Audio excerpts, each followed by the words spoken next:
आज मस्त दुपारचा आम्ही निघालो होतो भाकरीचे शिळे तुकडे घेऊन, आई तर बकेट घेऊन निघाल्या होत्या. सासू सुना कुठे चालल्यात तर आम्ही गेलो होतो शेळ्यांकडे, शेळ्यांना तुकडे दिले आणि त्यांच्या लेंड्या घेऊन आलो. म्हटलं झाडांना खत वगैरे टाकायला होईल. आणि घरी येऊन बघते तर काय माझा वाघना उठून रडत बसला होता. मग त्याला गडबडीने घेतलं, त्याला शांत केलं आणि मग परत गेलो आम्ही ब्लाऊज शिवायला टाकाय. माझ्या भरपूर अशा साड्या आहेत, त्याच्यावरचं ब्लाऊज शिवायचं राहिले. मग तेच टाकायला गेलो होतो आणि आमच्या अद्विकला ना तिथे गेल्यानंतर एक फ्रेंड भेटला होता. खूप क्यूट असं मांजर होतं, त्याच्यासोबत खेळलो, ब्लाऊज शिवायला टाकलो आणि मग घरी आलो. घरी येताना आमच्या अद्विकला ना प्लेन रस्त्याने काय चालावं असं वाटत नाही, डोंगर चढत बसतो नाहीतर गवतात जाऊन बसतो. घरी आल्यानंतर आमची मॅडम मस्त अशी आवरली आणि क्लासला गेली. मग आता म्हटलं चला या शेळ्याच्या लेंड्यांना कुठेतरी ठेवून देऊया. मग वरच्या घरात आणून ठेवल्या होत्या, कारण जेव्हा झाडांना खत टाकायचं ना तेव्हा टाकता येईल म्हटलं. तोवर तर वरती नेऊन ठेवलं आणि घरी आले आणि म्हटलं चला फ्रेंच फ्राईज बनवूया. मग ताईने अगोदरच बटाटे कापून ठेवले होते परीसाठी. मग तेच राहिलेलं तळायचं काम चाललं होतं आणि इकडे लगेच मी मॅगी शिजायला टाकली, कारण मला ना खूप मॅगी खायची इच्छा होत होती आणि ती पण काळ्या मसाल्यातली. पण मी याच्यात ना काळा मसाला काय टाकला नाही. अद्विकमुळे म्हटलं तो फ्रेंच फ्राईज खाईल नाही तर मॅगी खाईल, दोन्हीपैकी काही खाईल. मग इकडे मॅगी शिजायला टाकली आणि तिकडे लगेच फ्रेंच फ्राईज तळायला घेतलं.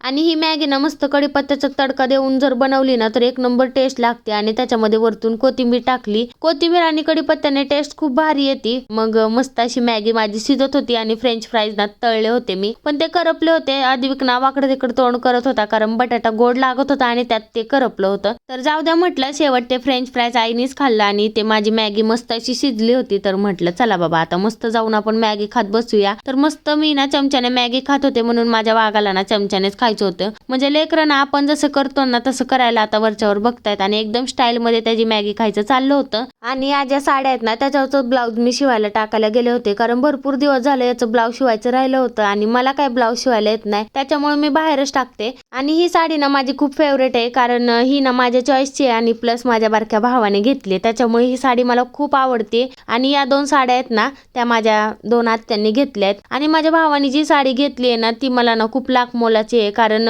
ती किती पैशाची असू द्या, पण माझ्या बारक्या भावाने घेतली. बारका भाऊ म्हटलं ना की ती फिलिंगच वेगळी असती, कारण एकेकाळी भांडणारे दोघे जण ना जिम्मेदारीच्या बंधनात अडकले. त्याच्यामुळे ही साडी ना मला खूप म्हणजे खूप महत्वाची आहे. इकडे आमच्या आहोंना बघितलं का, त्यांना ना केस रिकामी राहिल्यानंतर त्यांना खूप इरिटेट होतं, त्याच्यामुळे ना मी त्यांची मस्त सागरवेणी घातली होती. म्हणजे त्यांच्यावरती ना मी कुठले एक्सपेरिमेंट करते. आणि आमचा अद्विक ना मस्त शेकोटी करत होता. आता ही शेकोटी रोज राहणार, कारण थंडीच तेवढी वाढली आहे. तर असा होता माझा आजचा दिवस. चला बाय.